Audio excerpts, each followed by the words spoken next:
The words barely left his mouth when the banquet hall doors slammed wide open. 7 or 8 big guys dragged Luoxi in with chains as thick as your arm. She was locked up in fresh shackles, and they'd even strapped a bite guard over her mouth. Song Shuhui pointed right at her and laughed. "Look at this, everyone. This is the beast my brother picked. Can't even break a few chains. What an embarrassment to the Song family." I looked at Luoxi's eyes, red and raw from the pain, and my heart just dropped. Just this morning, I'd promised to bring her back some roast chicken. And now Song Shuhui was grinding her dignity into the floor for everyone's entertainment. This wasn't just about her. It was a knife straight to my heart. Luoxi had hit her limit. She shot to her feet, hurling all 7 or 8 of those guys across the room. Her razor-sharp dragon claws sliced through the air, and she smashed a solid rosewood table to pieces with one swipe. Song Tianyong's face went stone cold as he pointed at Luoxi. "Someone bring me the dragon-binding whip. Beat her, and don't stop until she submits." The guards rushed in with the whip and came down hard across Luoxi's back. Her dragon scales split open, blood pouring out instantly. Her whole body shook from the pain, but she never took her eyes off Song Tianyong. Song Tianyong slammed the table in a rage. "Still glaring at me?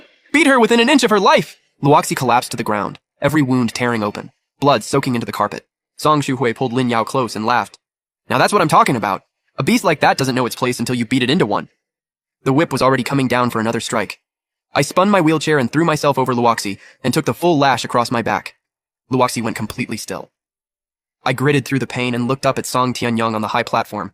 "She's my wife. If you want to hit someone, hit me." Song Tianyong was shaking with rage. "You worthless disgrace! You've dragged the Song family name through the mud. Fine. If you want to protect her so bad, take your little beast and get out. Get out of my sight, now!" I quietly unstrapped the bite guard from Luoxi's mouth, then grabbed those chains with everything I had. "Luoxi, let's go home." Still bleeding, I dragged Luoxi all the way back to our courtyard. Back in the room, I reached for the medicine, but she suddenly knocked my hand away with her dragon head. "Why did you save me?" Luoxi had shifted back to human form, covered in blood, huddled in the corner of the bed. Those deep blue slit pupil eyes were locked on me, tears streaming down her face. "Why did you take that hit for me? I'm a dragon. I'm a monster that kills people. That's what they all say."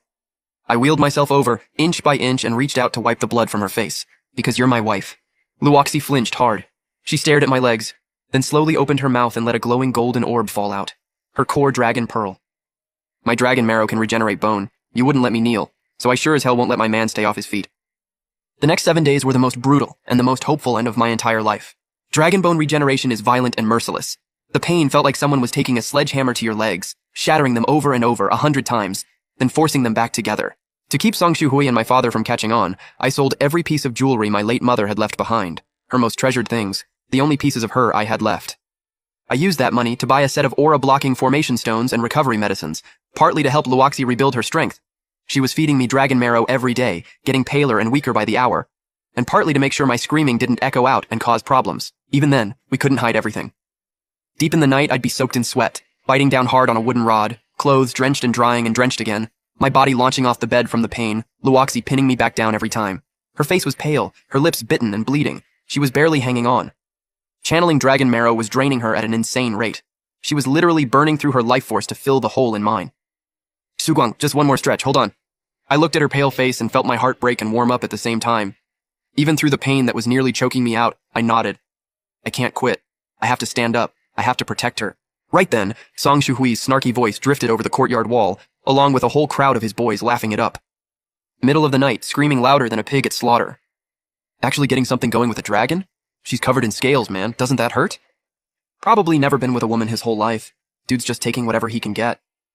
Song Shuhui barged into the courtyard, loud enough to shake the roof, bottle in hand, smashing the flowers and plants as he went, banging on the bedroom door.